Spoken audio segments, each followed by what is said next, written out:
তুমি যাও শ্যামার কাছে যাও, যাও ওখানে।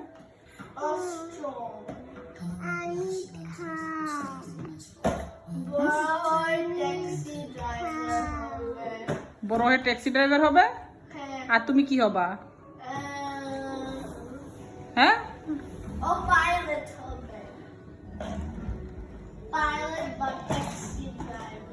তুমি কি হবা?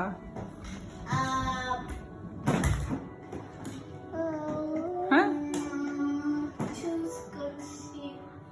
এখন বসে চুজ করতেছো? এখন চুজ করলে তো যেটা চুজ করবে এটা হবি। চুজ করতে থাক, চুজ করতে করতে তোর ইউনিভার্সিটি পার হয়ে যাবো।